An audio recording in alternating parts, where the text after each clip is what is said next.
अगर किसी लकड़ी के अंदर दीमक लग जाता है तो वो दीमक अंदर ही अंदर उस लकड़ी को खोखला कर देता है। अगर आप उस लकड़ी को बाहर से देखेंगे तो वो लकड़ी बहुत नॉर्मल, बहुत सामान्य, बिल्कुल ठीक ठाक दिखाई देगी, लेकिन अंदर ही अंदर वो दीमक उस लकड़ी को खा चुका है, उस लकड़ी को खोखला कर चुका है। ऐसा ही कुछ हमारे साथ होता है। जब हमारे मन में, हमारे दिमाग में कोई डर बैठ जाता है, हम बाहर से तो बिल्कुल सामान्य, बिल्कुल नॉर्मल दिखाई देते हैं, लेकिन ये बात हमें ही पता है कि वो डर हमें खोखला कर देता है, हमें खोखला कर चुका है और अंदर ही अंदर हम घुट घुट कर जी रहे हैं। अगर मैं आपसे ये पूछूं कि आप किस चीज़ से डरते हैं, तो हो सकता है आपका अपना कोई कारण हो। जैसे कोई इंसान कह सकता है मुझे पब्लिक स्पीकिंग से डर लगता है, किसी इंसान को आग से डर लगता है, किसी इंसान को ऊंचाई से जाने पर डर लगता है, किसी इंसान को अगर वो शाउट होता हुआ सुन लेता है, शोर शराबा सुन लेता है, उसे डर लगने लगता है। या फिर अगर आप कोई पास्ट की बात याद करते हैं, कोई पुरानी घटना को याद करते हैं, तो आप डर जाते हैं, आप सहम जाते हैं। यानी हर एक इंसान के अपने अपने कारण हो सकते हैं। लेकिन अगर मैं आपको सबसे बड़ा कारण बताऊं, अगर मैं आपसे ये कहूं कि इन सब कारणों से ऊपर एक कारण है जिस वजह से हम डरते हैं, और वो कारण है हमारे विचार, वो कारण है हमारा थॉट प्रोसेस, वो कारण है हमारे सोचने का तरीका। आप जानते हैं कि कोई भी सिचुएशन, कोई भी पर्सन, कोई भी घटना हमें डरा नहीं सकती जब तक हम अपने विचारों से ना डरें, जब तक हम अपने विचारों में ना डरें। अक्सर हम लोग विचारों में डरते हैं।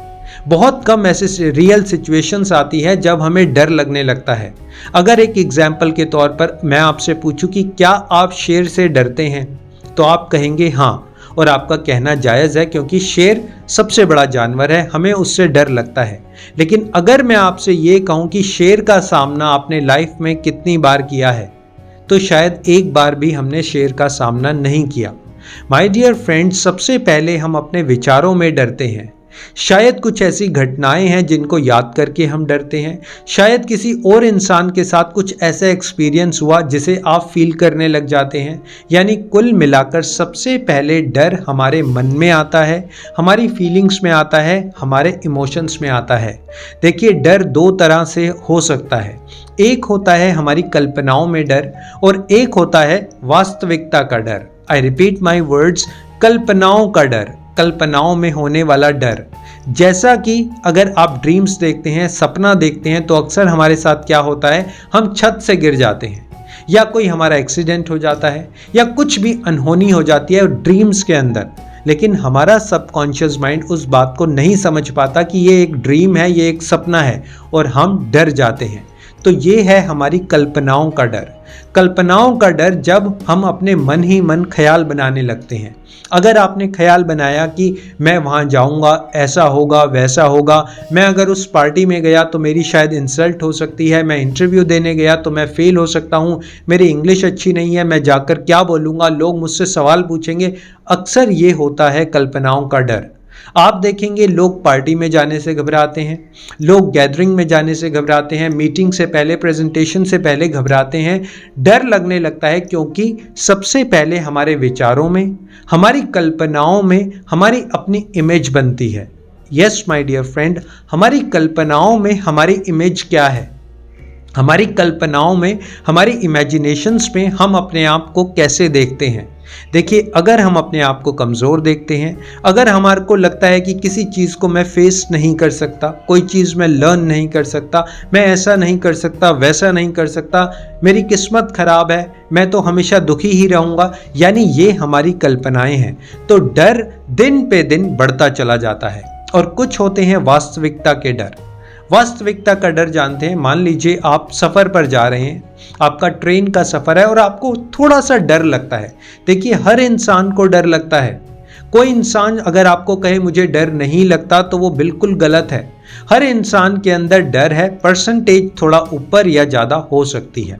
मान लीजिए आप सफ़र पर जा रहे हैं और आपको एक विचार आता है, एक डर लगता है कि अगर मुझे वॉमिटिंग हुई तो आप वॉमिट की दवाई रख लेते हैं। अगर आपको ऐसा फील होता है कि मुझे वॉमिट हो सकती है तो आप वॉमिट की दवाई रख लेते हैं। आपको लगता है शायद मुझे फीवर हो सकता है तो आप फीवर की दवाई रख लेते हैं। ये है वास्तविकता का डर, जो शायद हो सकता है। लेकिन कल्पनाओं का डर, जब आप सफर में जाने से पहले अपनी कल्पनाओं में ये कहते हैं कि अगर ट्रेन पलट गई तो, अगर पूरी ट्रेन मेरे ऊपर चढ़ गई तो, अगर मैं पटरी से नीचे उतर गया तो, अगर चलते चलते मैं गिर गया तो। माय डियर फ्रेंड्स, कितने % चांसेस हैं कि ऐसा हो जाएगा? कितने % चांसेस हैं कि आप खुद ही ट्रेन के आगे जाएंगे और खड़े हो जाएंगे? माय डियर फ्रेंड्स, ये है आपकी कल्पना का डर और एक है वास्तविकता का डर। वास्तविकता के डर को आप समझ सकते हैं। मान लीजिए आपका इंटरव्यू है और आप डर रहे हैं कि मैं इंटरव्यू कैसे फेस करूंगा। आपका डरना जायज़ है, लेकिन अगर ये डर एक बीमारी का रूप ले लेता है, अगर आप सिर्फ डरते रहते हैं, पिछले 2 साल से 4 साल से आप डर रहे हैं और इस डर की वजह से कोई एक्शन नहीं ले पा रहे, आप कुछ सीखने की कोशिश नहीं कर पा रहे, कोई डिसीजन नहीं ले पा रहे, तो ये डर आपके लिए बहुत डेंजरस है, बहुत खतरनाक है। क्योंकि सबसे पहले तो वो वास्तविकता है कि आपने इंटरव्यू देना है, आप इंटरव्यू देना चाहते हैं, आप प्रोग्रेस करना चाहते हैं, लेकिन आप उसके लिए कुछ कर नहीं रहे क्योंकि एक कल्पना ने, एक विचार ने जो मन में बैठ गया, आपने उसको बिठा लिया और आप कोई डिसीजन नहीं ले पा रहे। इसलिए आपको कल्पनाओं के डर को अलग रखना है, वास्तविकता के डर को अलग रखना है। आप अपने माइंड में अपनी क्या इमेजिनेशन बनाते हैं, अपनी क्या इमेज बनाते हैं। देखिए, आप खुद से कैसे बात करते हैं, आप खुद के बारे में क्या बात करते हैं, आप किन लोगों से क्या बात करते हैं, लोगों का इफेक्ट आपके ऊपर क्या पड़ता है, ये सबसे बड़ा कारण होता है डर का। अगर हम कहते हैं कि मुझे इस चीज से डर लगता है, इस पर्सन से डर लगता है, ऐसा सोचने से डर लगता है, तो कहीं ना कहीं हम उस सिचुएशन को, उस पर्सन को अवॉइड करना चाहते हैं। कई बार होता है कि आप अवॉइड कर सकते हैं। देखिए, मैं हर बार ऐसा नहीं कहूँगा कि अवॉइड करना गलत है। कुछ सिचुएशंस ऐसी होती हैं कि आपको अवॉइड करना चाहिए, आप अवॉइड कर सकते हैं, लेकिन कुछ ऐसी बातें हैं जो आप परमानेंटली अवॉइड नहीं कर सकते। अगर आप इंटरव्यू देने से डरते हैं तो आप कितना अवॉइड करेंगे? अगर आप किसी से बात करने से घबराते हैं, आप पार्टी में जाने से आपको डर लगता है। अक्सर मैंने एक आपसे बहुत बड़ा एग्जाम्पल शेयर करता हूँ। अक्सर मैंने देखा है, लोग काउंसलिंग जब मेरी लेते हैं, अक्सर ये महिलाओं के साथ ऐसा होता है कि उनको अपनी सास से बात करने में डर लगता है। अपनी मदर इन लॉ से जब वो बात करते हैं तो बहुत घबराते हैं, बहुत डर लगता है। अक्सर ऐसा मैंने देखा है। यानी कहीं ना कहीं आप सही ढंग से बात करना नहीं जानते, कहीं ना कहीं आप लोगों को टैकल करना नहीं जानते। ऐसा नहीं है कि आपको एक पर्टिकुलर पर्सन से डर लगता है। अगर आप डीप इनसाइड अपने आप को देखेंगे, डीप इनसाइड अपने बारे में जानेंगे, अपनी पर्सनैलिटी के बारे में जानेंगे, तो आपको पता चलेगा कि शायद मुझे बात करना नहीं आता, शायद लोगों को डील करना नहीं आता, शायद अच्छे से रिप्लाई देना नहीं आता। यानी कहीं ना कहीं मेरे कम्युनिकेशन वीक है, कहीं ना कहीं मेरी पर्सनालिटी में फॉल्ट है। लेकिन हम क्या कहते हैं कि फॉल्ट दूसरे पर्सन में है, फॉल्ट मेरे बॉस में है। वो हमेशा ऐसे बोलते हैं, हमेशा गुस्सा करते हैं, हमेशा इरिटेशन के साथ बोलते हैं, इसलिए मुझे डर लगता है। माय डियर फ्रेंड्स, देखिए, आप दूसरों को करेक्ट नहीं कर सकते, दूसरों का नेचर चेंज नहीं कर सकते, किसी पर्सन का बिहेवियर चेंज नहीं कर सकते, और ना ही आपको कोशिश करनी चाहिए। हम सारे चेंजेस अपने अंदर कर सकते हैं। जब हम बात करते हैं किसी एक डर की, कोई एक विचार से जो हमारे मन में डर बैठ गया है, तो उसका सामना आपने करना है। कोई बाहर से इंसान नहीं आएगा जो आपकी जगह पर, आपके प्लेस पर उस फियर का सामना करे। माय डियर फ्रेंड्स, अगर कोई एक विचार, एक बात हमारे दिमाग में बैठ गई जिससे हम बार बार डर रहे हैं, तो एक बार आपको उसका सामना करना चाहिए। एक बार आपको खुद को प्रिपेयर करके सामना करना चाहिए।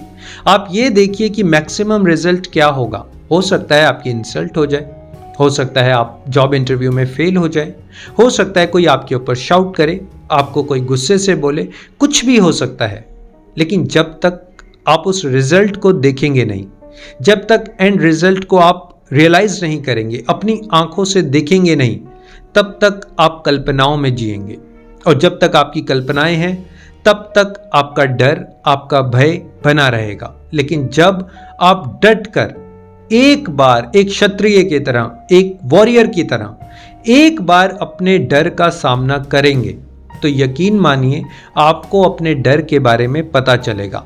हो सकता है पहली बार आप कुछ ना कर पाएं, लेकिन दूसरी बार आप फिर ट्राई करेंगे, तीसरी बार आप फिर ट्राई करेंगे, 10 बार आप ट्राई करेंगे और एंड में आपकी जीत होगी।